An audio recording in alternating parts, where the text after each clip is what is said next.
Hey guys, tonight we step barefoot onto smooth, ancient stone, your skin already prickling from the rising heat in the air. You're walking into a public bathhouse in ancient Greece, steam whispering from the tiled floors, walls lined with low stone benches, and the faint tang of olive oil and damp limestone clinging to every breath. The stone beneath your feet is slick with age and condensation, worn down by thousands of souls over hundreds of years. You hear soft murmurs in the background, some cheerful, others heated, and someone just sneezed off in the mist. Classic? You're not just stepping into warm water, you're stepping into a culture that treated bathing as more than hygiene. This was therapy, philosophy, and community rolled into one moist, slippery package. Though, let's be real, if you showed up unprepared, there's a good chance you'd slip on some algae, insult a local, or mistakenly use someone's personal strigil. You probably wouldn't survive this. So, before you get comfortable, take a moment to like the video and subscribe, but only if you genuinely enjoy what I do here. And hey, drop your location and what time it is where you are. I want to know who's drifting off with me tonight. Now, dim the lights, maybe turn on a fan for that soft background hum, and let's ease into tonight's journey together. You pass through the narrow entrance, no flashy signs. Just a low arch with painted tiles that have long since faded into warm terracotta. The air thickens with every step, scented with pine resin, old stone, and something metallic, probably from all the bronze fixtures that never quite got cleaned properly. You reach the main room, the Balaneon, a rounded structure with a domed roof like a slice of the heavens, designed to trap warmth and focus steam. There's a circular pool sunk into the floor, surrounded by low pillars, and a few pale figures move about like sleepy ghosts through the mist. Some are sitting, some stretching lazily, and one is definitely flossing his toes in a very unbothered way. You settle on a cool bench, already beginning to sweat, even though you've barely moved above. Faint light slips in through a narrow oculus in the roof. It's like being inside a giant kettle. If kettles also featured debate about Aristotle and middle-aged men with questionable body hair decisions, the Greeks didn't just slap a bucket of water on their heads and call it a day. Bathing was a process, and it didn't begin with a soak, it started with sweat. These bathhouses were often visited after exercise, after wrestling in the gymnasium, or after long days spent solving the problems of democracy. You earned your soak. Most baths began in the Laconica, the hot, dry rooms that operated like primitive saunas. The air there was dry, nearly stifling, heated by cleverly channeled fires beneath the floor. The Greeks knew their physics, air moved up. Heat collected at the ceiling. And by the time you stepped in, your lungs were doing squats trying to keep up. You'd sit there. Naked, of course, modesty didn't enter the building, letting the heat open your pores, soften your skin, and make you sweat out whatever bad decisions you made the night before, or that morning. Maybe both. After you've nearly melted into the bench, you'd move to the warm pool, the tepidarium, not too hot, not too cold, just right for floating your existential dread away. This is where you start seeing people chat, where the philosopher types mumble about virtue and fate, and the merchants haggle over olive oil prices even though no one is wearing pants. And sure, you might hear a man launch into an impromptu ode to the goddess Aphrodite while someone else complains about knee pain. This place is very multitask friendly. Then, when you're sufficiently relaxed or someone politely suggests you smell like goat, you'd make your way to the Calderon, the hot bath proper, unlike the Roman baths, which were grand and sometimes over the top. The Greek ones were simpler, round pools, often stone-lined, heated with boiling water piped in from braziers or underground furnaces. Steam rises in lazy spirals, and if you listen closely, you'll hear it whispering through the vents. Some say it sounds like the gods arguing about lunch. And yes, historians still argue whether these bathhouses were mostly hygienic or mostly social. The idea of bathing to get clean is a bit modern. To the Greeks, it was about balance, purifying the body and spirit. That said, if you had an open wound or a rash, you might leave with more than you came in with. But here's something quirky before they even touched water. Many Greeks would coat themselves in olive oil. That's right, naked, oiled up, like a rotisserie chicken. Then they'd scrape it all off using a curved metal blade called a strigil. taking dead skin, sweat, and grime with it. We'll get into that more in the next section, but for now, just imagine sitting next to someone who's glistening like a buttered eel. And while the bathhouse feels timeless in this moment, you should know these spaces evolved. Early Greek baths were just simple washing rooms, but by the 5th century BCE, cities like Athens and Corinth were boasting well-designed communal complexes. Some were free to use, others charged a fee. Depending on whether the local government was feeling generous that year, you know, politics and hot water, they don't always mix. What didn't change was the atmosphere, the echoes, the heat, the camaraderie. The awkward eye contact when someone stands up too fast, it all stays. Even now. As you dip your toes in and feel the warmth slide up your legs, you're part of something ancient. An invisible current of humanity, ritual, and let's be honest, a little bit of mildew. Someone passes by you, whistling off key, and drops their strigil with a clang. No one even flinches. Another man is mumbling about a turtle he once saw eat grapes from a bowl. A priest is soaking near the edge, half asleep, clutching a laurel branch like it owes him money. This bathhouse doesn't judge. It steams, it softens, it holds stories in its tiles. And tonight, it holds you too. You haven't even touched the water yet and already you're sweating like a politician during tax season. But that's okay. In ancient Greece, that's exactly how things should start. You've sat long enough in the dry heat, and now, someone gestures toward a low stone bench. A basin of cool olive oil sits nearby, shimmering under the glow of oil lamps. There's no soap, no fluffy towel, no lavender-scented body wash with micro beads and unicorn approval stickers. Instead, it's you, some oil, and a blunt bronze tool shaped like a stretched-out spoon. Welcome to the Greek skincare routine, circa 500 BCE. You reach for the strigil. Its curved blade cool to the touch. It's not sharp, more like a butter knife with ambition. Next to you, a man with shoulders like marble statues is rubbing oil along his arms. Slowly and methodically, he gives you a nod. Like, yeah, that's right. We're gonna glisten. So, you do it too. You scoop some oil, apply it to your limbs, your chest, even your feet, and suddenly, you're a human breadstick, oiled and shining under flickering firelight. There's something oddly satisfying about it. The oil sinks into your pores, carrying with it tiny granules of sweat. Dust. Maybe some regret from that second cup of fermented grape juice last night. Then comes the scraping. With one hand, you hold the strigil, with the other, you steady yourself. And then, shuck! You run it along your arm, and off comes a thin film of grime. Not dramatic, not disgusting, just real. It's your daily layer, the physical proof you've survived another day in sandals and linen. You continue neck, chest, thighs, over and over. It's not painful, not even unpleasant. It's meditative, rhythmic, like gently erasing yourself, one swipe at a time. And you're not alone. All around you. Others do the same, some expertly, some clumsily. There's a young boy nearby trying to scrape his own back and failing miserably. A nearby attendant rolls his eyes and helps him out with a few brisk strokes. It's a dance of daily hygiene, intimate but not weird, except when someone starts humming a war hymn while doing it. That's always a bit much. Now, the question you're definitely asking, why no soap? Did the Greeks just not invent it?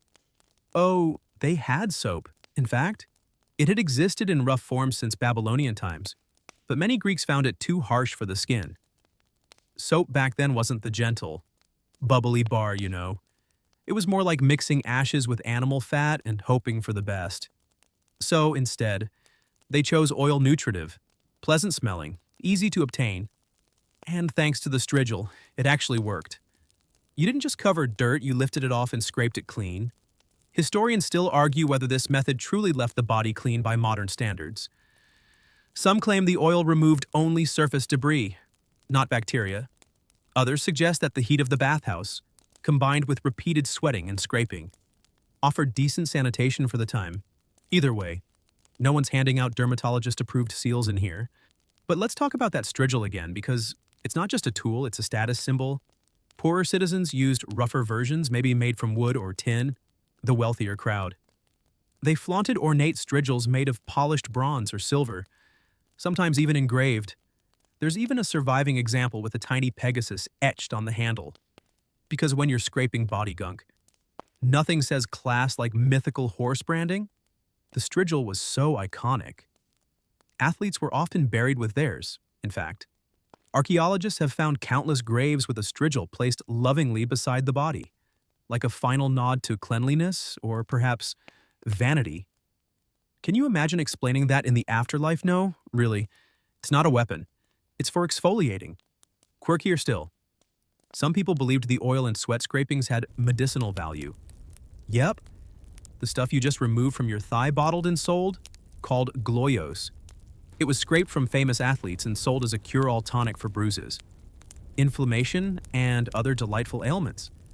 You'd literally rub someone else's used bath oil into your wounds and hope for the best.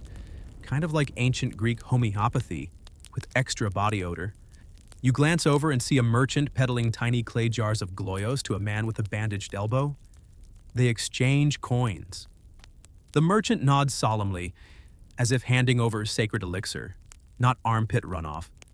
You try not to laugh. Once fully scraped, you're handed a rough linen cloth not for drying, but for patting away any excess oil. You feel different already.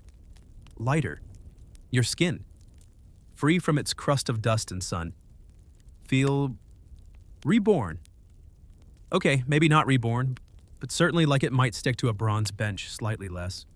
You rise, careful not to slip on the slick tiles, and begin moving toward the warm pool. Now this is where the real soaking begins. But even here, in the prelude, you've experienced something strangely personal. The olive oil wasn't just for cleansing, it was for protection.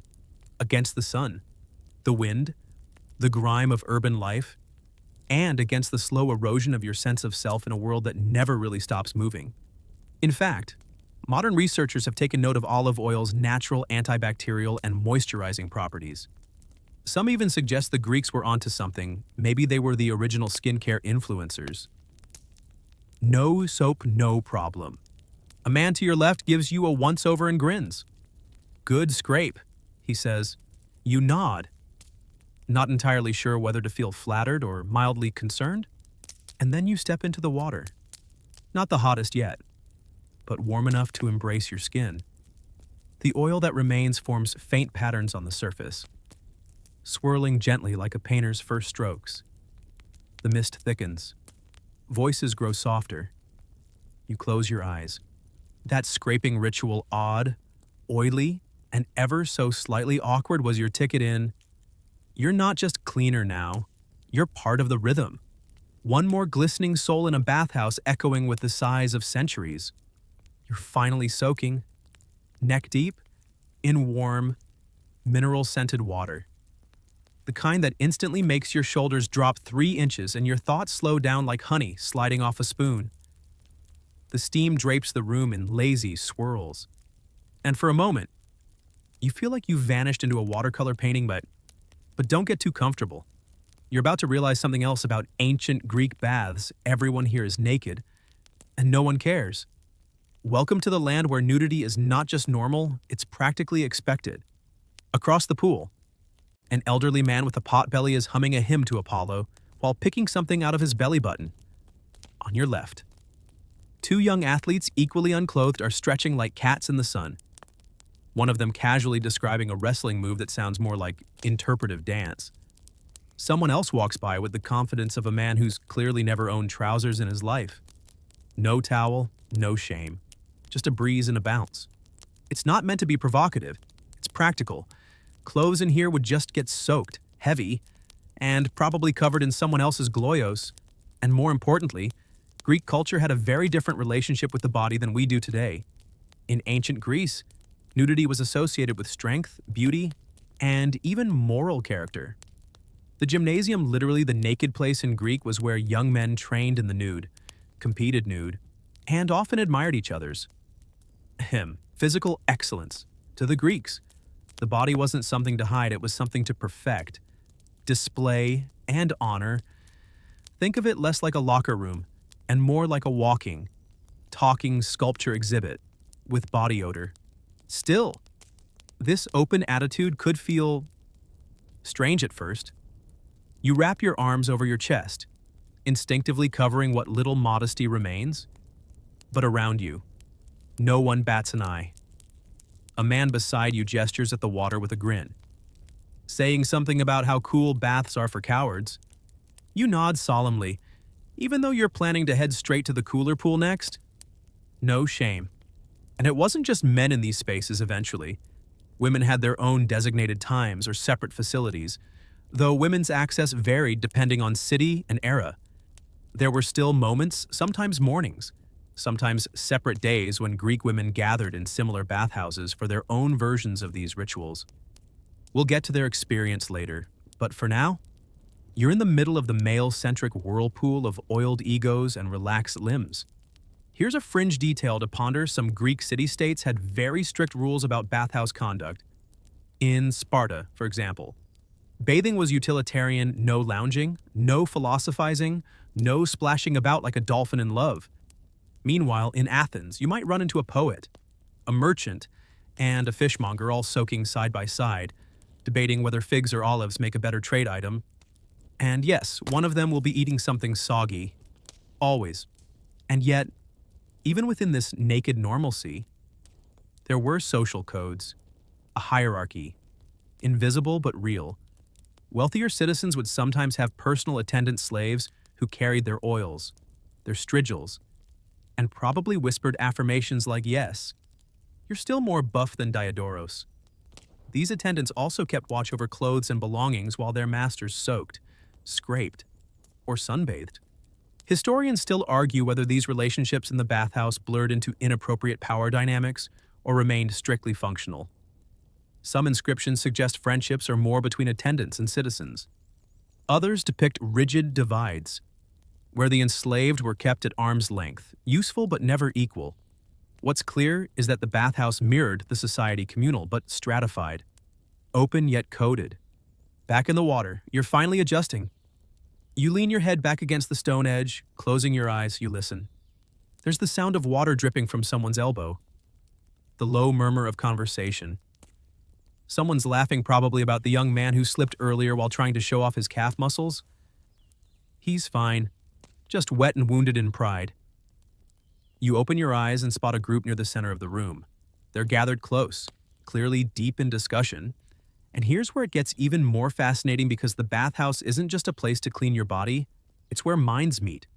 It's not uncommon to hear someone quoting Socrates mid-soak, or casually dissecting politics between gulps of warm water.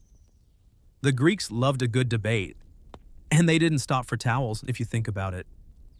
The bathhouse was an ancient TED Talk stage, except everyone's naked and no one's getting a round of applause. That said, some folks took this intellectual angle too far. Diogenes the Cynic, for example, was known to use the bathhouse as a platform for his rebellious ideas. He'd show up unannounced, give impromptu speeches about the pointlessness of luxury, and once allegedly bathed with sand instead of oil just to make a point. The ancient equivalent of that guy who brings kombucha to a barbecue and lectures you about microplastics. You decide to drift over and join a quiet group seated near one of the heating vents. They're older, more subdued, speaking about the latest grain shortage in hushed tones. One man gestures toward the painted ceiling, faded now, but still grand, and talks about how his grandfather helped lay the stone foundation here. He dips his hand into the water thoughtfully, as if remembering something not quite gone. That's the thing about places like this. The walls remember. You're not the first body to rest against this edge, nor the last. The stories, the debates, the laughter, they seep into the cracks like the steam does. And somewhere, some future archaeologist will dig this place up and try to imagine what it was like. Spoiler, they'll probably be baffled by the strigil. For now, though, you soak. You relax into the shared stillness. You are utterly, unapologetically yourself, just like everyone else here, skin bare, body softened by heat. Thoughts suspended somewhere between the bubbling water and the slow pulse of history. You might not know anyone's name, you might not be from this time, but in this moment, in this warm circle of stone and steam, you belong. The water has relaxed your muscles to the consistency of soft cheese. You're practically melting into the stone ledge. When a shadow falls over your shoulder, You glance up, and standing above you is a young man holding a pitcher of warm water and a look that clearly says, "You need help, and I've been assigned." This is your bathhouse attendant. Not hired, not optional, and definitely not chatty. In ancient Greek bathhouses, it was common for wealthier visitors, or frankly, anyone with a few extra obols jangling in their pouch to be assigned or bring along a slave or servant to help with the bathing process. These weren't spa technicians or massage therapists. They were usually young, often overlooked, and their job was to scrape, rinse, oil, massage, and generally deal with other people's sweaty, slippery bodies while being paid nothing and praised even less. You sit up slightly enough to not seem totally comatose, and the young man begins pouring the warm water down your back. It's comforting, clinical, completely devoid of any awkwardness on his part. He's done this 1,000 times, probably before breakfast. With practiced efficiency, he rubs a fresh coat of oil onto your shoulders using his hands, not a fancy applicator. He then reaches for the strigil and, without a word, begins scraping along your spine, long, even strokes. No hesitation. And in that moment, you realize something sobering. This man knows your body better than most of your friends know your birthday. The strange intimacy of it sits uneasily in your chest. But not because of anything indecent, it's the imbalance. You relaxing like a limp seal. Him working like part of the building. Always in the background. Always watching for the next nod, the next order, the next drop strigil. Someone's too lazy to pick up themselves.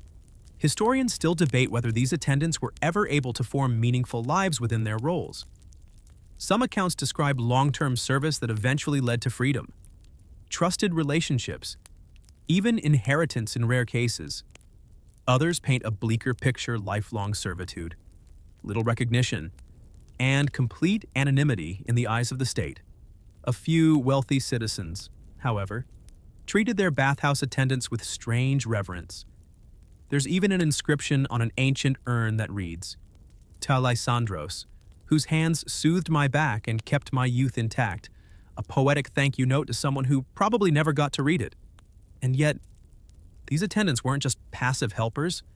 They were gatekeepers of gossip. They knew everything: who visited whom, who lingered too long with someone else's wife during the women's hours, who pretended to be rich and always forgot to tip. They saw bodies, sure, but they also saw secrets. Sometimes they even heard philosophy. There's a story probably half true of a bathhouse attendant who stood quietly through hundreds of hours of debate between two minor philosophers.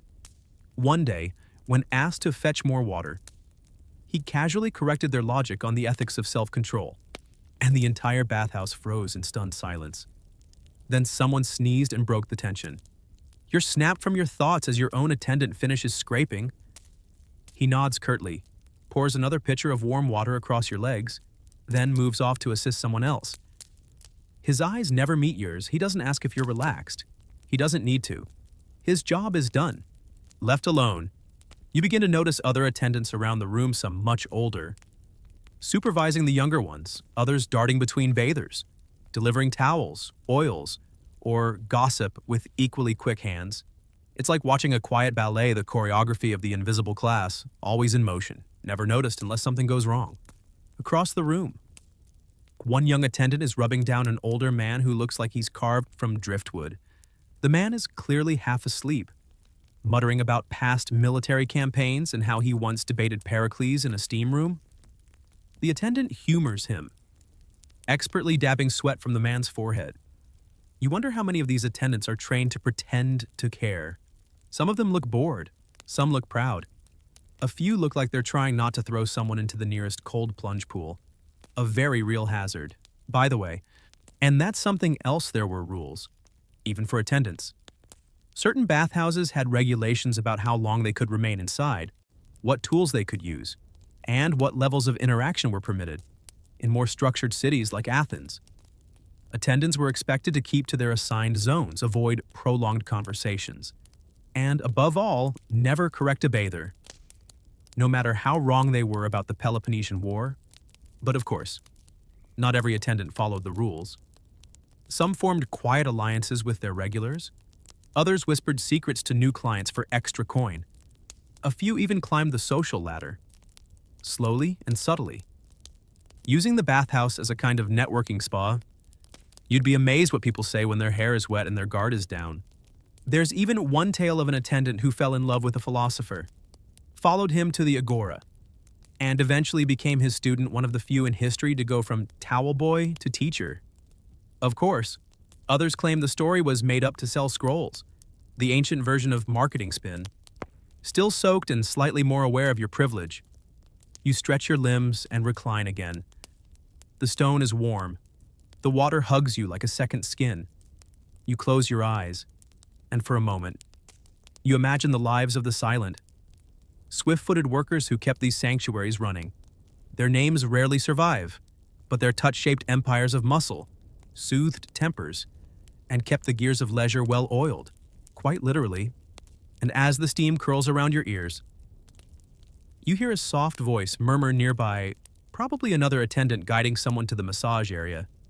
You don't open your eyes. You just breathe. Deep, slow, grateful. Now, not just for the warmth, but for the invisible hands that make the ritual possible.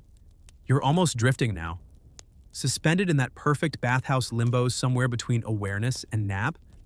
Your limbs are heavy in the water, and your thoughts float like oil on the surface. Then you hear a familiar voice echoing faintly through the steam, raised just enough to sound important but not urgent. But I say, if virtue isn't its own reward, then explain Cleon's goat. You crack one eye open. There they are, the philosophers. A small group of older men, huddled near a pillar, wrapped in nothing but condensation and their own inflated self-confidence. One of them gestures dramatically with a sponge. Another strokes his beard in a way that clearly screams, "I've read more scrolls than you." Welcome to the Bathhouse Debate Corner, where minds are just as steamy as the air. This is no accident. Ancient Greeks believed the bathhouse was as much for the soul as for the body. Physical purification. Sure, but why stop there when you could also dissect the ethics of pleasure while seated next to someone who hasn't trimmed their toenails since the last Dionysia? These informal symposiums were common. You didn't need a fancy podium, just hot water, an audience of 2 or more, and preferably a fig to munch on dramatically while making your point. As you shuffle closer, you hear phrases like telos, eudaimonia, and natural order. A younger man is trying to make a point about moderation while awkwardly dunking himself every 30 seconds like a boiled turnip. Another just grunts and says, Plato was overrated, which gets a visible eye roll from an older bather who clearly brought that opinion with him from 30 years ago. There's a reason this happens in the bathhouse. Unlike the stiff formality of the agora, here, you're relaxed, exposed, unfiltered. It's hard to posture when your chest hair is floating next to a laurel leaf. And somehow, that makes the conversation more honest. Also, it helps that no one's allowed scrolls in the pool. Historians still argue whether these steam room symposiums had any lasting philosophical influence. Some claim they were crucial spaces for sharpening arguments, planting the seeds of ideas later developed in more formal settings. Others believe they were just an excuse for men to talk over each other with slightly more sweat than usual. But undeniably, many bathhouses in cities like Athens, Delphi, and Corinth had small side rooms or nooks designed for conversation and debate. Not quite private, but just enough separation from the splashing and foot slapping to allow the philosophical gears to grind. And here's the quirky bit: some philosophers were anti-bathhouse. That's right, thinkers like the Stoics occasionally preached against indulgence. Cleanliness was fine. Comfort was dangerous. They believed too much warmth led to too much softness, and too much softness led to societal collapse, or at least flabby morals. There's even a legendary tale, probably apocryphal, of a cynic philosopher who sat in the hottest part of the bathhouse just to prove he could outsuffer everyone else. He then passed out, and someone drew a dolphin on his stomach with charcoal. So, stoic, but not immune to prankery. Back in your corner of the bath, the conversation has taken a sudden turn into the ethics of fish consumption. Someone's quoting Pythagoras. Another is comparing the soul of a carp to that of a soldier. You decide it's time to drift further away before someone asks your opinion. Instead, you settle into a quieter area where a few older men are leaning against the wall, eyes half closed. One of them is humming softly. Not a hymn, just a tune. One of those melodies that feels older than speech. Next to him, a middle-aged man with salt and pepper curls begins speaking not loudly, not to anyone in particular, just letting his thoughts ripple out into the steam. I once debated my father right here. He says, I was 16. Told him the gods were metaphors. He dumped a bucket of cold water on me and said, let's see your metaphors keep you warm. Everyone chuckles. No one mocks him. These are the kinds of conversations that happen when clothes, titles, and pretenses are all left at the door. The bathhouse makes philosophers of everyone, especially after a good soak. You overhear another man reciting a line of Homer terribly. By the way, and someone gently corrects him, they laugh. It doesn't matter. This isn't about correctness, but it's about connection. And occasionally, correction with a smile. You learn quickly that the man reciting Homer is actually a rhetoric teacher. Recently retired, he used to host youth discussions near the Agora. Now he shares snippets of poetry between baths. He admits he forgets the verses more often these days, but the rhythm still clings to my bones, he says, tapping his knee. Another man nearby nods and adds, everything clings in here, especially the heat. Everyone groans appreciatively. That's your second joke quota filled. But truly, there's something sacred about these bathhouse dialogues, not because of their content, but because of their setting.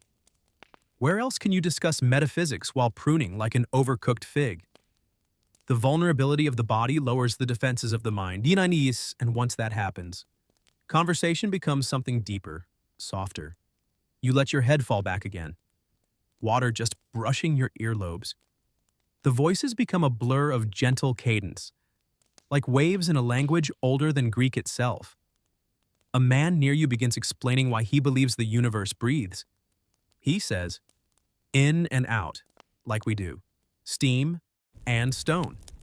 Motion and stillness. You don't need to respond, you just listen. Someone drops a strigil nearby. No one moves, no one scolds. It's just part of the rhythm now. Eventually, the group near the pillar dissolves. A few stand to rinse. One grumbles about how debating always tightens his shoulders. Another asks where the masseur is. Another insists he was winning. He wasn't. As the voices fade into other conversations, other corners of steam and philosophy, you realize the best part: no one takes notes. There's no record. The ideas rise like vapor, float to the ceiling, and vanish. Maybe that's the point. Not every insight needs to be preserved in marble or scroll. Sometimes, the most meaningful thoughts live only in steam and sleep. You've lost track of time, which is precisely the point. The bathhouse isn't a place of schedules, it's a slow drift through warmth, sound, and the subtle realization that your skin now feels like boiled silk. You've seen men debate. You've watched servants work. You've been scraped like a piece of ancient toast, but now something shifts. The main pool clears slightly, and from the edge of the room, a group of women enter. Not through the same door you used. Of course, this isn't a social free-for-all in most ancient Greek cities. Men and women bathe separately, either in different areas or at different times of day. But today happens to be one of those rare overlapping moments, and you get a glimpse through the steam and silence of what bathing meant for Greek women. They move with quiet familiarity, wrapped in thin linen robes, their hair braided or pinned in loops, feet light on the warm tile. A few older women carry clay jars of herbs and oils. One of them sets her bundle down and begins to unpack little satchels of lavender, rosemary, crushed myrtle leaves, perhaps even a bit of saffron if she's feeling fancy. You drift to a side pool and sit. As unobtrusively as possible, no one pays you much attention. You're just another bather, and besides, the women have their own rituals to attend to. Unlike the more boisterous male baths filled with splashing, lectures, and self-important philosophers, the women's routines lean toward the meditative, herbal, ataz, and communal. It's not about showmanship or rhetorical wrestling matches. It's about tending, smoothing, healing. One woman sits on a low bench and slowly rubs a paste of olive oil and crushed mint onto her arms. Another is braiding someone else's hair, fingers deft and patient. A girl, perhaps 15, stares into a copper mirror, her face marked with a honey mask that smells faintly of thyme. Here, you see another kind of power quiet, domestic, ancestral. Historians still argue whether women had as much access to public bathhouses as men. Some cities, like Sparta, allowed women more physical freedom, including bathing after training. In other places, bathhouses for women were either restricted to certain hours or considered somewhat inappropriate, especially for wealthier, respectable wives. But exceptions always existed. Midwives recommended warm baths to ease childbirth. Women of all classes needed hygiene. And sometimes, frankly, you just want to sit in warm water and gossip about whose husband tripped over a goat again. One elderly woman near the edge leans toward a friend and begins whispering, "You don't need to hear the words." Her grin gives it away. It's probably about someone's terrible new toga. Ancient fashion critique timeless. Nearby, a pot of infused water is poured into the pool. The scent rises almost immediately, something floral. Calming. You guess chamomile or possibly violet, which was wildly popular in beauty rituals back then. Even the Greeks weren't above a little aromatherapy. In fact, the legendary poet Sappho once wrote of violets as the fragrance of longing. Or maybe that was just her being poetic about foot soak ingredients. And let's not forget the hair care. One of the older women is applying a mix of fig sap and goat milk to her scalp, massaging it in with the precision of someone who's done this since birth. These women weren't just here to relax. They were passing down recipes, generational beauty secrets whispered between herbal scrubs and cracked mirrors. There's something soothing about the way they move. No hurry, no performance, just rhythm. A comb, a cloth, a gentle hum. You wonder how many of these traditions were never written down, just carried forward in wrinkled hands and quiet songs. And then, as the steam thickens, one of the women begins to sing. It's low, breathy, almost a lullaby. Not for performance, just something ancient and familiar. A hymn to a forgotten goddess, a folk song from the hills. Maybe just something she made up while kneading barley dough. But it softens the air even more. Makes the heat feel maternal, like being held. You lean back against the wall, eyes half closed, as her voice filters through the vapors. Around you, the others continue washing, rinsing, combing, humming. One of them starts grinding something in a small mortar, rose petals and ash. Maybe you catch a glimpse of a dark paste she presses onto her knees. A home remedy for joint pain passed down from a grandmother who probably thought Hippocrates was too flashy. There's a quirky fact here too. Greek women sometimes used lead-based powders to whiten their skin, dangerous by modern standards.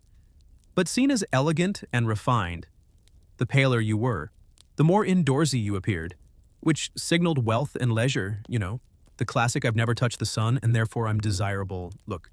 Timeless. Some women rejected this. They preferred the scent of sweat, the color of sun-warmed skin. It wasn't always about society. Sometimes, it was just about feeling good after a long day of managing households, raising kids, weaving, bartering, surviving. And here's a small moment: a girl drops her comb. It clatters on the stone.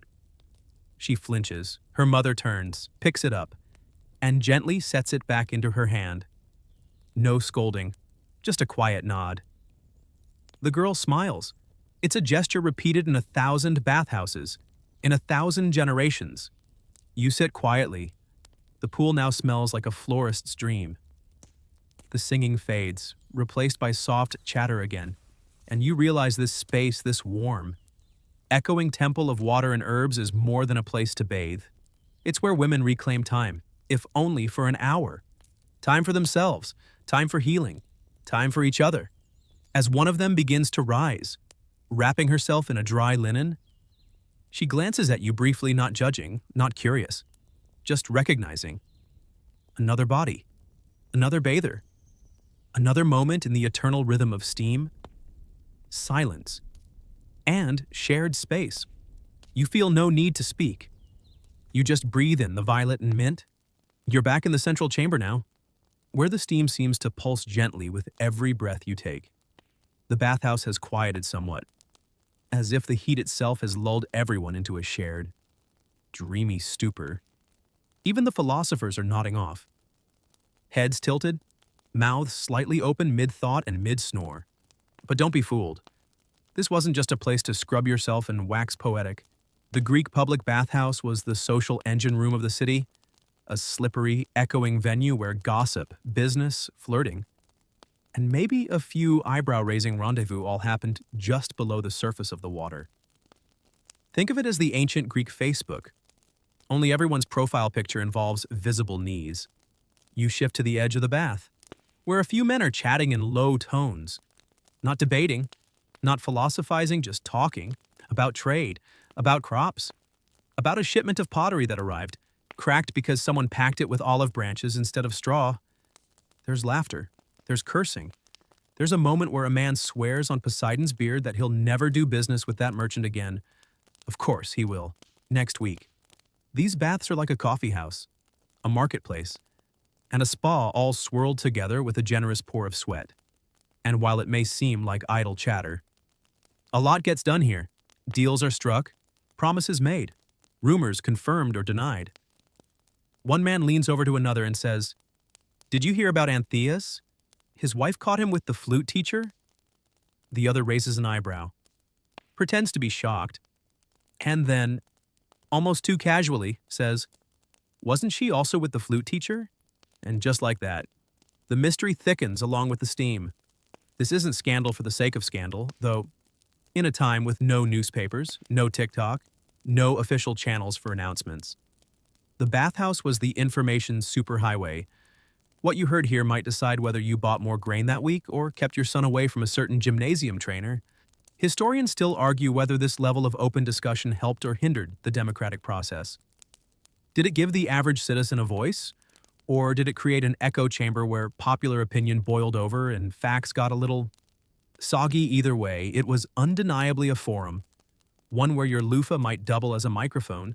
And while most conversations here are mundane fish prices, rude nephews, the weather being too hot for sandals every now and then. Someone slides over a little closer, lowers their voice, and says something like, "Listen, I know a guy who can get you marble. Cheap. But only if you didn't vote for that tax. Shady. Yes, common, absolutely. These baths have seen more whispered deals than a temple donation box during festival season. But it wasn't all business and politics. Sometimes, it was just about connection. You watch two old friends reunite in the water, big grins, backslaps, a splash that earns a glare from the nearby sleeping philosopher. They joke. They reminisce. They complain about their backs. Then one says, "I haven't seen you since your daughter's wedding. How's her husband?" The other snorts. He has the brain of a sea sponge and the ambition of a wet sandal, but he makes good bread. The conversation drifts into stories of childhood pranks, stolen figs, long walks to school that were actually uphill both ways. You can feel the years between them melt in the warmth. They're no longer old men in a bath, they're boys again, just with more wrinkles and less hair. You slide into another corner, where the water is slightly cooler, and notice a pair of younger men chatting, voices low. Body language a little too careful. They're not discussing grain or politics. You realize you've wandered into the invisible web of romance in the bathhouse. Because yes, while the Greeks didn't exactly hang up mistletoe over the caldarium, these baths were often a meeting ground for romantic and sexual connections. Some were casual, some deeply emotional, and while not always approved, especially depending on class or status, they still happened beneath glances and brief touches, behind half-drawn curtains in smaller rooms. One story tells of two musicians who met regularly in a hidden part of the bathhouse after everyone else had gone. They left no letters, no songs, only a shared groove in the marble bench, worn smooth by years of stolen time. There's a quirky tradition in some cities. A bather would draw a circle on the wall in charcoal or red ochre, a silent invitation. A reply might come with a matching mark. It wasn't foolproof. But in a world of public lives and arranged marriages, sometimes you had to be creative. You don't intrude. You just listen to the gentle, coded rhythms of their voices and move on. Because you're starting to see the bigger picture. The Greek bathhouse was never just about hygiene. It was a mirror of society, flickering and fluid. Here, people were more than their titles, more than their homes or votes or tunics. In this warm, wet microcosm, everyone shared the same water, sat on the same benches, and wrinkled at the same rate. It was a place where slaves saw senators with their hair sticking up, where merchants and poets rubbed elbows literally, where lovers met in the quiet moments between rinses, where old enemies might forgive each other over a shared jug of warm wine, and where someone's terrible idea for goat milk shampoo might become the next big trend. You lean back, letting the water rise just below your chin. The sounds around you blur into a low, human murmur. Somewhere. Someone laughs. Someone else sighs. And somewhere else. Someone is probably still explaining why figs are the best fruit. You close your eyes and float in the swirl of voices, lives, and possibilities, in a place where being clean was just the beginning. You've just sunk a little deeper into the tepidarium, eyes half shut. Thoughts drifting when a sudden rush of warm water floods your toes. You open one eye and glance around. No overflowing tub. No clumsy bather splashing around like a baby seal. That, dear listener, is the sound of ancient plumbing at work. And not just any plumbing. This is Greek engineering, which, for its time, was so advanced it could almost pass as modern minus the fancy faucets and the occasional squeaky sponge. The more you pay attention, the more you notice the soft gurgle behind the walls, the faint hum beneath the stone. The floors are warm, not from the sun, but from a hypocaust system. One of the earliest forms of radiant heating, it works like this hot air, generated by wood-fired furnaces. Flows through a labyrinth of small channels under the floor. The stone above absorbs the heat and gently radiates it into the bathhouse chambers, keeping your toes nice and toasty while you debate whether or not olives count as a personality. And the water? It's no mere bucket brigade operation. In larger cities like Athens and Corinth, aqueducts carried fresh water from nearby springs and mountains. Channeling it downhill with gravity doing all the heavy lifting, it flowed into public fountains, cisterns, and yes, bathhouses, where it was stored in tanks, heated over open fires and routed with pipes made of stone, terracotta, or lead. Historians still argue whether these plumbing marvels were homegrown Greek innovations or adapted from older civilizations like the Minoans or Egyptians. Some even suggest early influence from Mesopotamia. But one thing's for sure by the classical period. The Greeks were running water through cities with more consistency than most modern landlords. And while you won't find chrome showerheads or thermostats here, you will find clever mechanisms, sluices, drains, stone-carved filters, even a kind of pressure valve that lets water flow evenly between hot and cold pools. You see one now. A bronze spout shaped like a lion's head. Water drips from its mouth with rhythmic precision, pooling into a shallow basin before being directed into the caldarium. You shift your weight slightly and place your hand on the floor. It's warm, not scalding, not cool, just comfortably radiant. You realize someone is maintaining a delicate balance between fire and airflow, between heat and humidity. Likely a group of bathhouse workers, stoking fires, checking levels, adjusting dampers. You'll never see them. But they're there, the unsung engineers of relaxation. It's easy to forget that keeping all this going requires serious effort. Those hypocaust channels, they get clogged, the aqueducts vulnerable to drought, sabotage, or the occasional overzealous goat. Even the stone drains can calcify over time, turning a serene soak into a lukewarm puddle party. And yet, for the most part, it works. Day in and day out, for decades, centuries. Even some bathhouses remained operational for over 300 years longer than some empires. You shuffle toward the edge of the caldarium, drawn by the rhythmic splash of a filling basin. You notice small vents built into the ceiling designed to let steam escape slowly, keeping the room from becoming a boiled human stew. It's all by design. The architects knew what they were doing. Airflow, light, temperature zones. Even acoustics notice how the domed ceiling lets whispers bounce but softens loud voices. It's practically built for gossip and gentle arguments. There's even a quirky tale from Delos, where one bathhouse featured a tiled image of Poseidon glaring down into the hot pool. Local legend claimed that if the water ever boiled too hot, it meant the sea god was angry. The solution: pour a jug of cold seawater in while whispering an apology. Surprisingly effective and deeply unnecessary. Not all bathhouses had this level of infrastructure.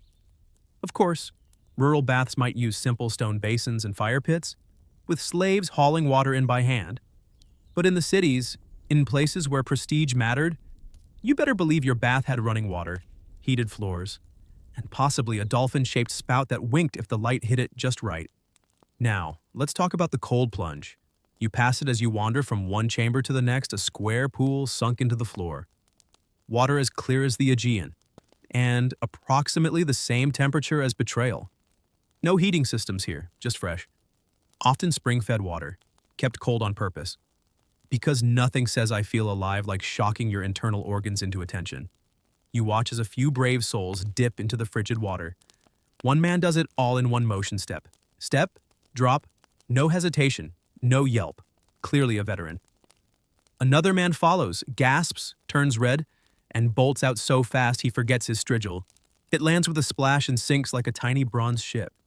The cold plunge wasn't just for giggles or masochists. It had genuine medical and philosophical backing. Alternating hot and cold was believed to strengthen the constitution, stimulate circulation, and cleanse the soul of weakness.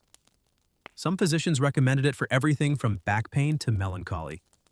Others claimed it could cure laziness, which explains a lot about why someone once dunked an entire student group before an exam. And yes, you are definitely thinking about trying it. You approach the edge. The stone lip is slick, the water unmoving, like a still mirror waiting to mock your bravery. You dip one toe. Nope. You back away. Smart choice. You'll live longer and keep your dignity intact. You return to the warm pool instead, glancing one last time at the lion-headed spout. Still dripping. Still perfect. And you realize something simple, yet beautiful. This ancient building, with its clay pipes and bubbling basins, is alive, breathing through vents, sweating through walls, whispering through water. It's not just shelter, it's function. A symphony of engineering played in marble and steam. Modern plumbing might be flashier, but here, you feel the pulse of something older, something earned. The quiet genius of stone, fire, and water. You ease back into your spot, grateful once more not just for the warmth, but for those hidden architects, long gone, who still keep your bath just the right kind of perfect. By now, you've adjusted beautifully to this ancient world of steam and stillness. You've oiled, scraped, soaked, and overheard enough philosophy to earn at least one honorary laurel wreath. But there's something you haven't yet mastered, and that's the unwritten rules of bathhouse etiquette. Oh yes, you thought this was a free-for-all. Just stroll in, drop your robe, and claim a bench like you own the place. Think again. The Greek bathhouse, for all its relaxed vibes and communal nudity, had a set of behaviors that everyone was expected to follow. Most weren't carved into stone or posted on mosaics, but break one and you'd earn a look so cold it would rival the plunge pool. You're about to learn this firsthand. You shuffle into a quieter chamber, water sloshing gently at your thighs, and spot an empty marble seat. It looks inviting, slightly curved, positioned beneath a vent, probably warmed by decades of elite behinds. You settle in with a satisfied sigh, and immediately hear a scoff behind you. You glance up. An elderly man, silver-haired and serious, standing a few feet away with his arms crossed. He clears his throat and says, not loudly, but firmly, "That seat belongs to Makarian." You blink. Makarian sounds like a pastry, but apparently it's also a bather with a very specific seating preferences. You rise apologetic, confused, mildly offended, and move to a less central bench. The old man gives a curt nod and mutters, "Newcomers." Then he splashes away. Lesson 1, don't take someone's favorite spot, even in a communal bath. Seating is often quietly claimed by seniority, routine, or sheer presence. Some bathers return to the exact same ledge every day at the same hour, as if time and tile are on a first-name basis. Lesson 2 comes quickly, as you lean back. A man nearby raises a brow and gestures toward your strigil, resting it flat on the edge of the pool. He whispers, "Face down." You flip it over. As instructed, apparently, placing your strigil face up is a sign of arrogance or challenge, like saying I'm open to duel or debate. You're not today. You just want to prune peacefully. These rules don't end with tools and tiles. There's a rhythm to everything here, a social choreography. Take greetings, for example. A simple nod, maybe a polite share, is usually enough. Overdoing it, hugging, clapping backs, shouting across the room is considered obnoxious. Unless you're reuniting after a war, then it's allowed. Briefly. Noise control absolutely vital. No splashing, no loud laughter, and absolutely no cannonballing. Even if the pool looks deep enough to tempt your inner child, it's not. The bath is for calm. You make waves, you make enemies, and never, under any circumstances. Should you bring food into the hot pool? You watch this rule get broken when a young man enters with a fig tucked behind his ear like it's fashionable. He munches casually while soaking. Moments later, a bathhouse attendant approaches and quietly removes both the fig and the bather's dignity. Historians still argue whether these etiquette standards were universally followed, or whether they varied by region, class, or decade. Some scholars insist that strict codes emerged only in more elite bathhouses, while others argue that even humble village baths had unwritten rules enforced by dirty looks and long sighs. Regardless, everyone seems to know the boundaries, even the children. A group of young boys plays quietly in a cooler pool nearby, splashing gently under the watchful eye of a bearded uncle. They're not wild, just joyful, but contained.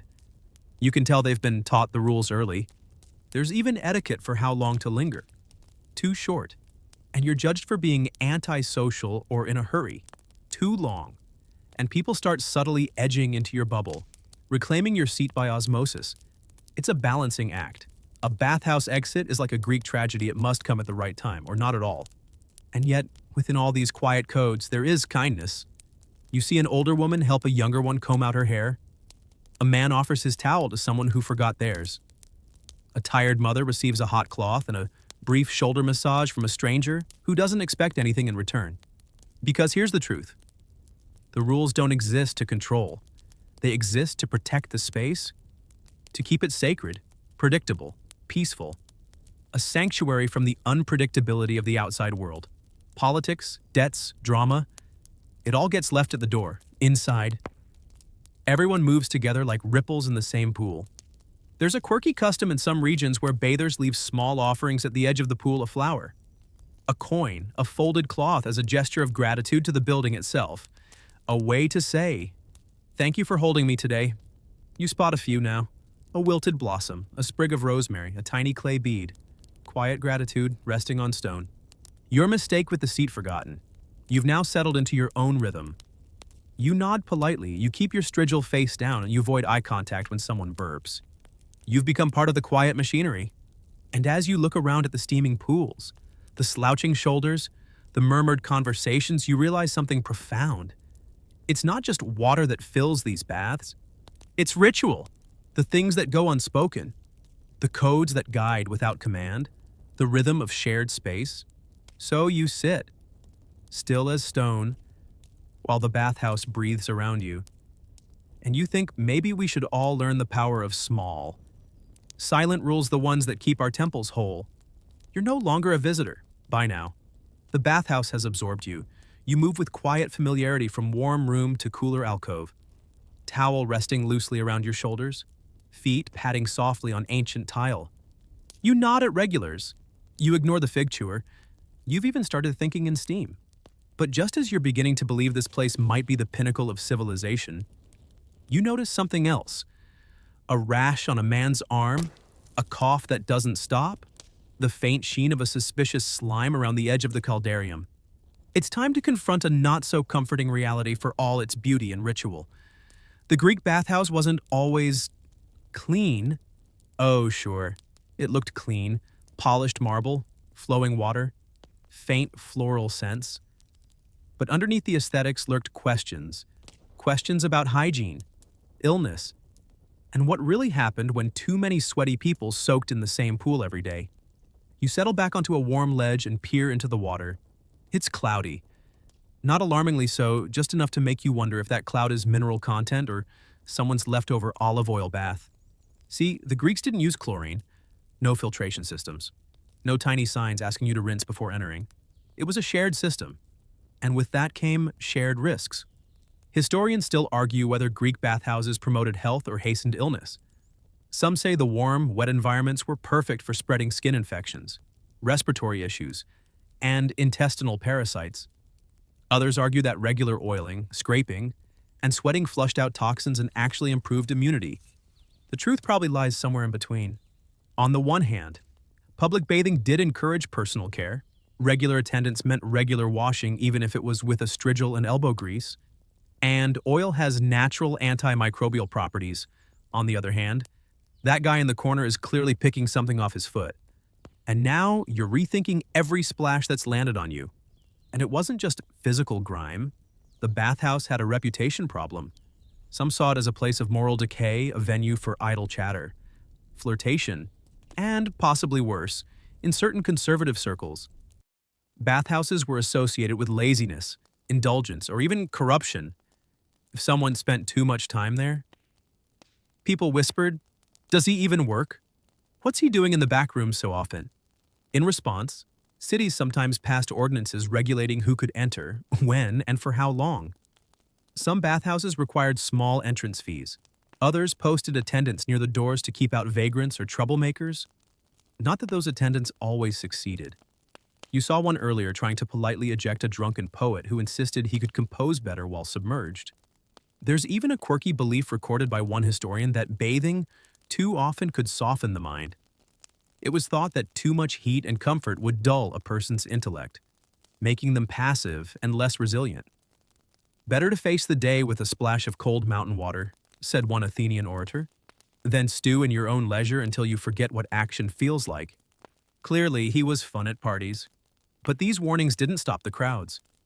Because the bathhouse was also believed to be therapeutic, doctors recommended bathing for arthritis, fatigue, even melancholy. Warm water, they claimed, soothed the humors, helped blood circulate, loosened tight joints. And if you followed your soak with a bit of cool water and a long nap, that was practically a cure-all. You shift in your seat and watch a man near the center of the room irregular. By the looks of him, he dips a cloth into hot water, wrings it out, and presses it gently over his eyes. His shoulders fall, his breathing slows. There's nothing unclean about this moment.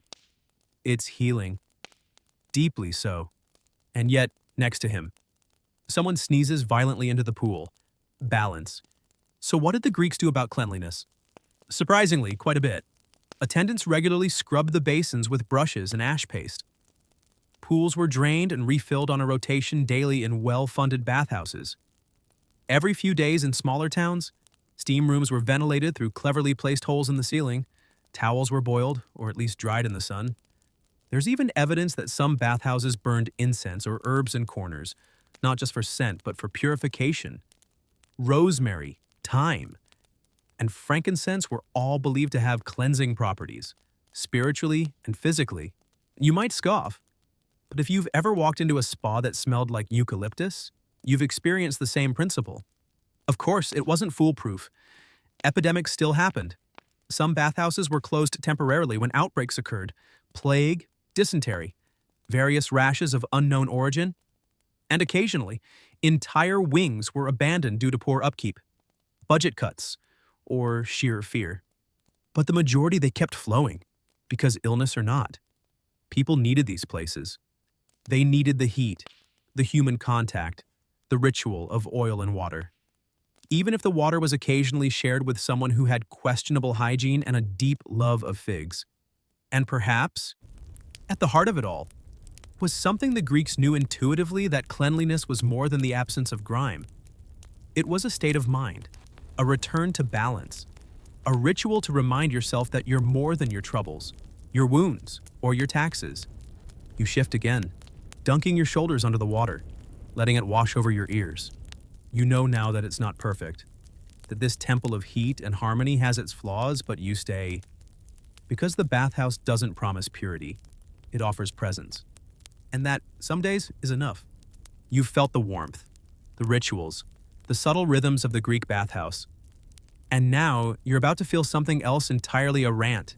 It comes in like a surprise gust of wind, hot, fast, and opinionated. You're reclining in the lukewarm pool, thoughts gently stewing, when a large man lumbers in, water sloshing over the edges with every step.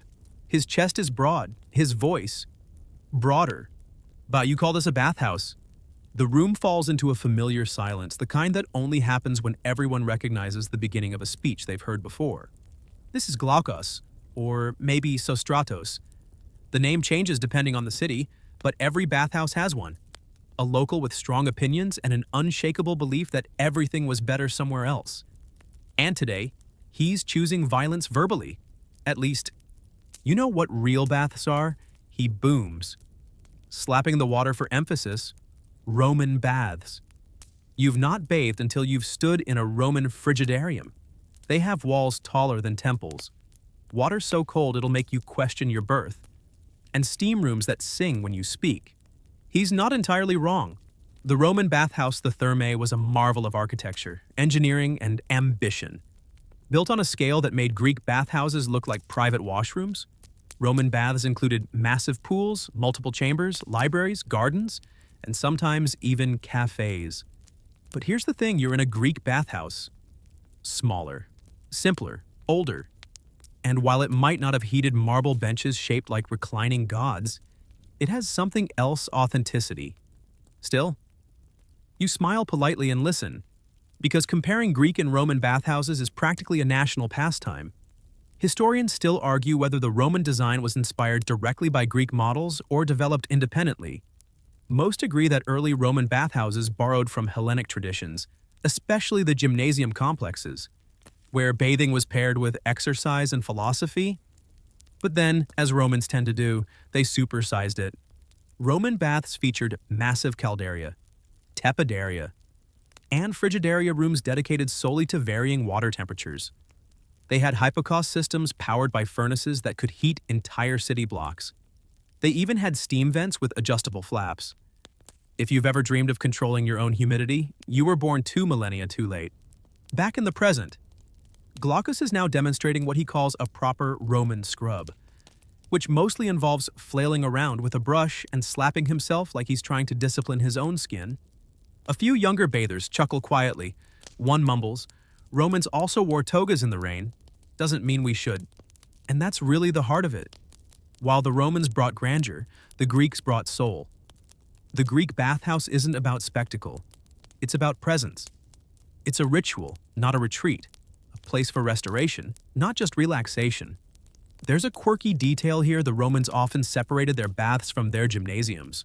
While the Greeks kept everything together, you'd wrestle, run, sweat, then bathe all within the same complex. For the Greeks, the body and mind were a package deal. For the Romans, they were departments with different staff.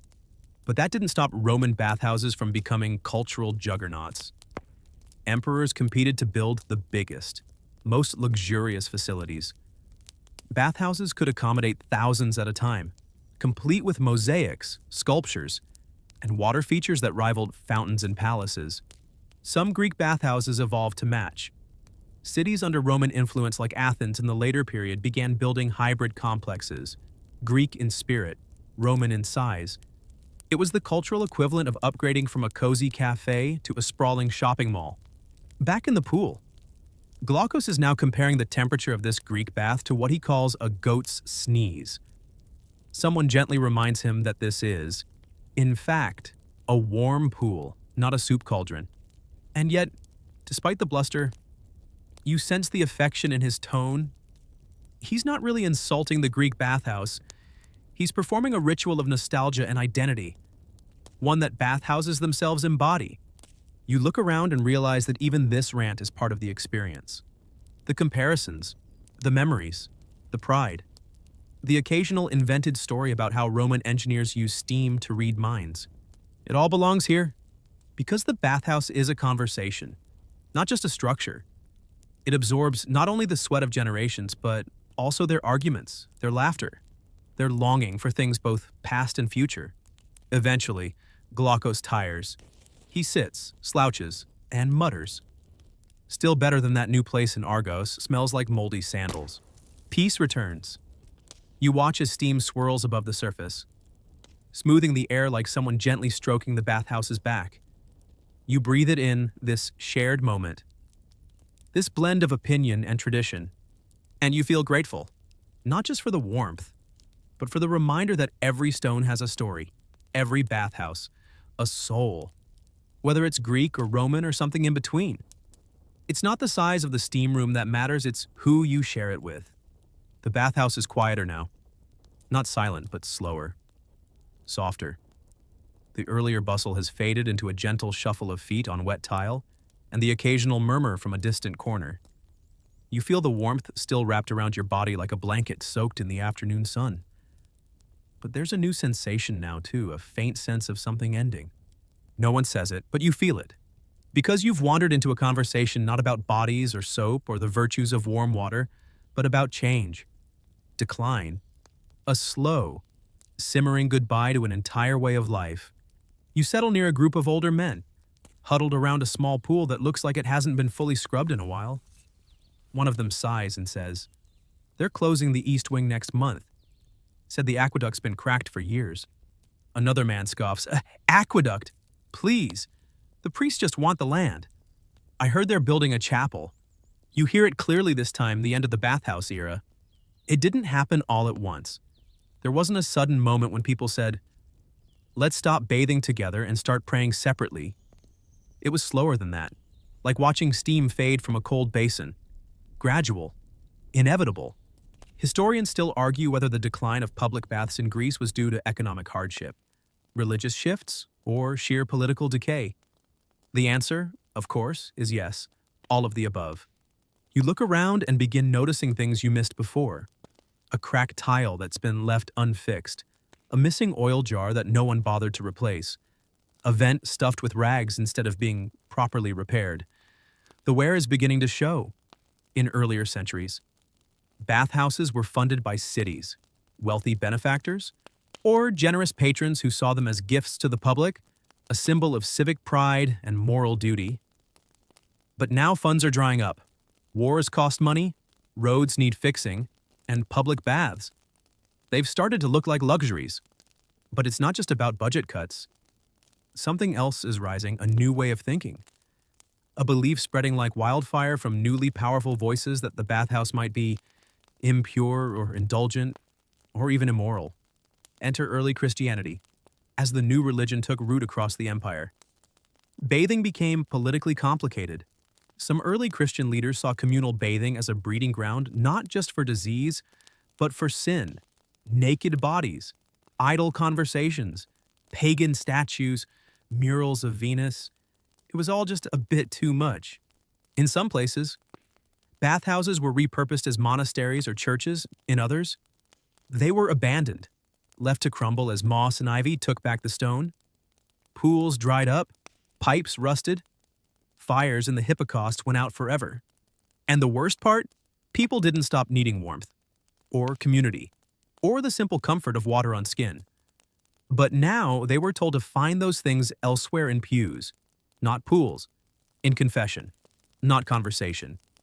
There's a man across from you, his skin as wrinkled as the marble he's sitting on. He looks around the bathhouse with an expression you've seen on people standing in empty homes, he says. To no one in particular. "We used to gather here after every festival. Now my son doesn't even know how to use a strigil." Someone else snorts. "Good, more oil for us." It's a joke, a weak one, but it hangs there, suspended in the steam. You wonder how many of these men remember the golden age when this place thrummed with noise and youth and energy, when poets splashed water on generals, when children raced from the cold plunge screaming, when someone invented a new kind of oil blend and spent an entire month convincing others it cured baldness. Now, the echoes feel thinner, and yet the bathhouse isn't quite dead. Not yet, not here. You look around. Someone's still pouring warm water over an old friend's back. A woman in another room still braids rosemary into her daughter's hair. A tired man still closes his eyes and sighs as the heat works into his joints. The ritual survives. In flickers. And for a moment, you think maybe this is how everything ends. Not with noise or collapse, but with silence. With fewer hands, fewer voices, with memories that cling to whetstone long after the voices fade. There's a quirky story, probably half myth, that a bathhouse in Boeotia remained open for 50 years after being officially shut down. Locals refused to stop coming. They brought their own firewood, repaired cracks themselves, Whispered hymns that sounded suspiciously like old festival songs. The priest in town just shook his head and let them be. Because the bathhouse wasn't just about bathing, it was about being together. And maybe that's what hurts the most about its decline, not the loss of warmth, but the loss of closeness, of shared silence, shared laughter, shared life. You lean back, feeling the walls around you, the faint sound of dripping water, the heat still working its magic, however faint. And you wonder how long this bathhouse will survive. A week, a year, a generation. But not forever. So you soak a little deeper, you stay a little longer, because in a world that's changing, sometimes the kindest thing you can do is remember what once was, and let it hold you. One last time, you emerge from the warm pool slowly, as if breaking the surface of time itself. Your body feels like it's been carved from softened stone, but your mind is beginning to travel again. Not forward, but much, much later. Centuries pass, fires die, roofs collapse, and the bathhouse you just soaked in becomes silent, abandoned. Dust gathers where steam once swirled, strigils rust in forgotten corners. The tiled mosaics fade under layers of soot and dirt. Vines creep through cracks. Animals nest in the changing rooms. And memory. Well, memory clings only to what's visible. Until one day, a different kind of visitor arrives. You blink and now you're standing in the same bathhouse, but not. The air is dry. Still. A shaft of sunlight slices through what's left of the dome. The pool is empty, lined with cracked stone and debris, and instead of half-naked philosophers and olive oil merchants, you're surrounded by men in sandals. Yes, but now they carry brushes, trowels, and notebooks. You're in the sandals of an archaeologist centuries after the last steam has vanished. All around you. Workers gently tap at the stone with tools finer than any strigil. One carefully lifts a broken amphora, another dusts off a mosaic, revealing the faint outline of a dolphin leaping from a wave. Someone calls out, "We found another drain," and there's a flurry of excitement over a pipe no wider than a breadstick. Historians still argue whether we've correctly interpreted these ruins. Was this chamber truly a caldarium? Was the drain system designed to recycle water or simply redirect it? Was the lion head spout ornamental or functional? And what of the faint scorch marks beneath the floor? Are they from heating fires or an accident no scroll ever recorded? You kneel by the edge of a basin, running your fingers along the grooves worn into the marble ledge. Indentations, almost invisible, but too deliberate to be random. You recognize them.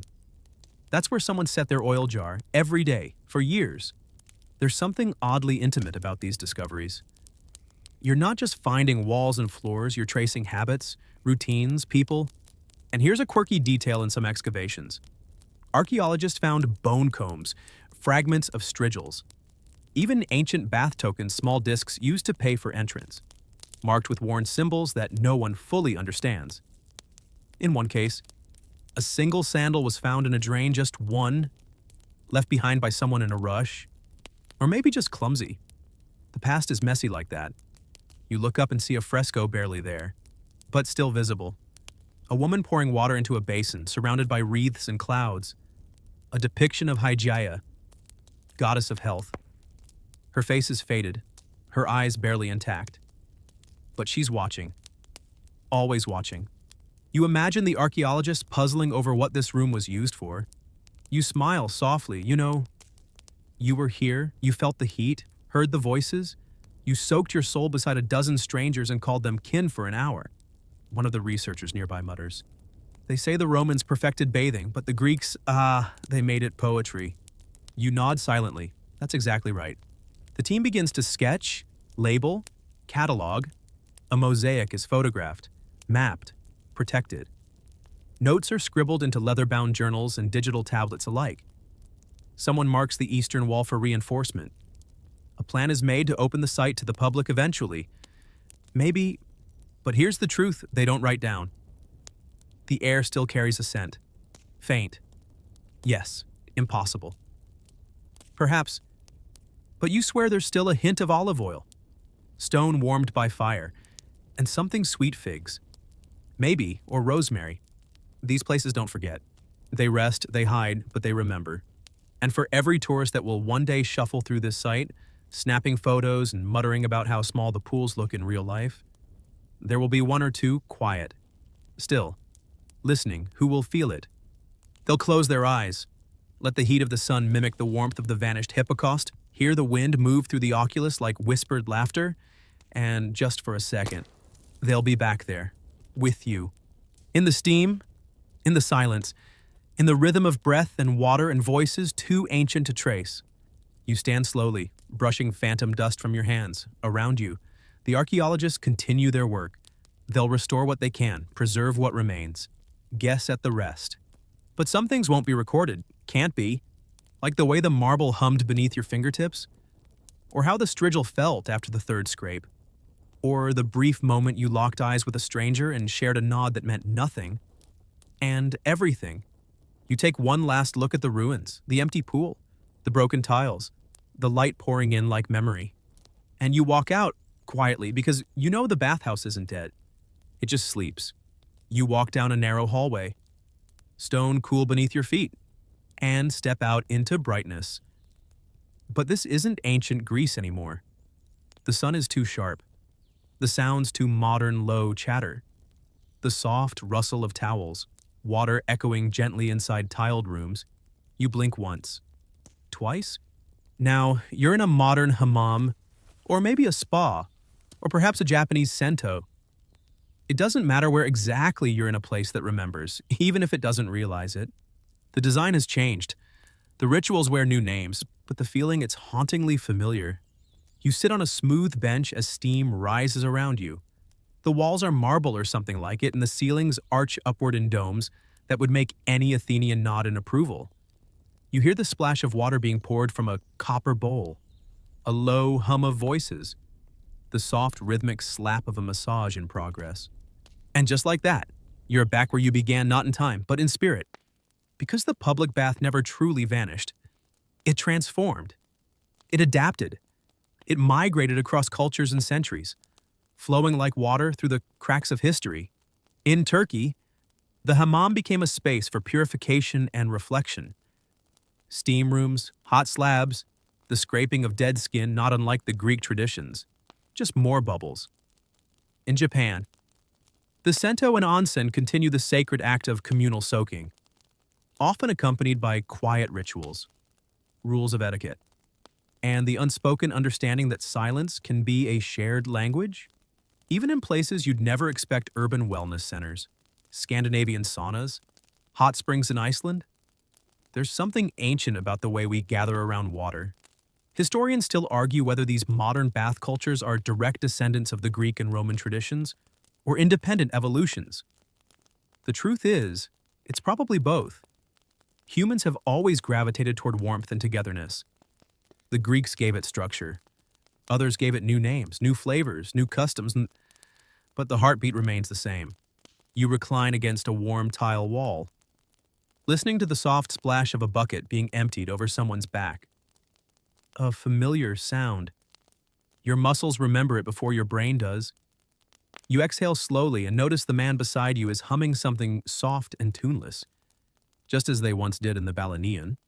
There's a quirky tradition in some Moroccan hammams where bathers slap their skin lightly to stimulate circulation. It's part cleansing, part social performance, part deeply satisfying ritual. Sound familiar in Finland? Bathers beat themselves with birch branches in Russia. They call it the banya, and you're expected to endure a cloud of steam thick enough to cook a cabbage. Each culture adds its own spice, but at the center of it all is the same thing. The Greeks understood ritual, rhythm, and the pleasure of presence. The modern spa-goer might not know what a strigil is. They might not oil themselves with crushed rosemary and fig sap, but when they step into that heat, when they shed their layers, when they sit shoulder to shoulder with strangers, something clicks. Something old. You see it in the way people slow down, how conversations soften, how eyes close, not just from heat, but from comfort. It's a brief surrender of the outer world, a tiny act of shared peace. The very thing Greek philosophers claimed was at the root of good living.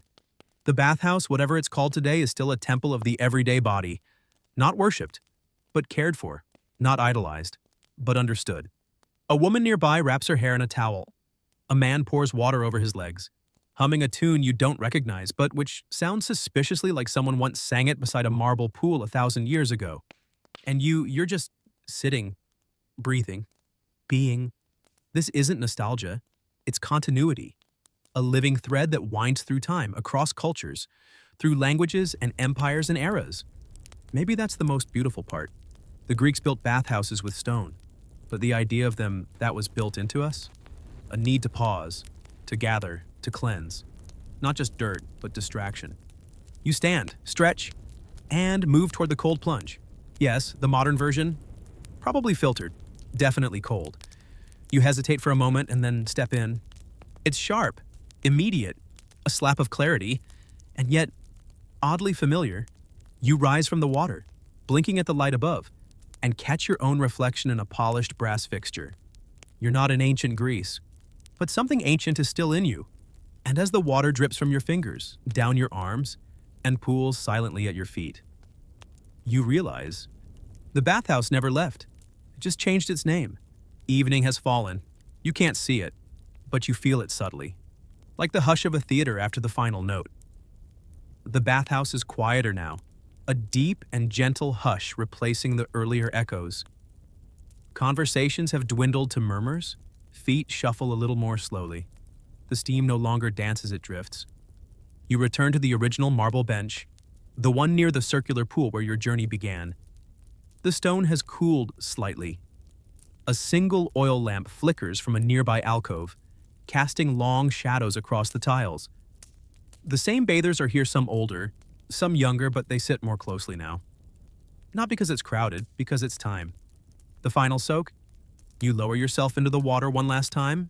It's still warm, still embracing, but no longer inviting you to chatter or stretch or socialize. It's asking you to listen, to settle. This is the bathhouse's gift. Not just the cleansing or the camaraderie or the philosophy shouted over steam, but this quiet moment at the end, this slow release. You glance around and see subtle rituals begin. One man wipes a final line of oil from his arms, then folds the cloth with care. A woman nearby rinses her feet, bows her head, and whispers something under her breath, perhaps a prayer, perhaps just a farewell to the warmth. An old bather reaches for a jar of crushed lavender and presses it to his chest for a moment before handing it to the attendant.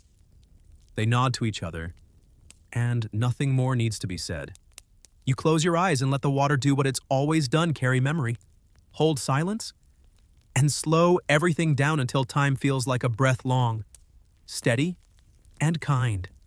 And while no one says it out loud, you know you're not the only one feeling it, that this place will be here.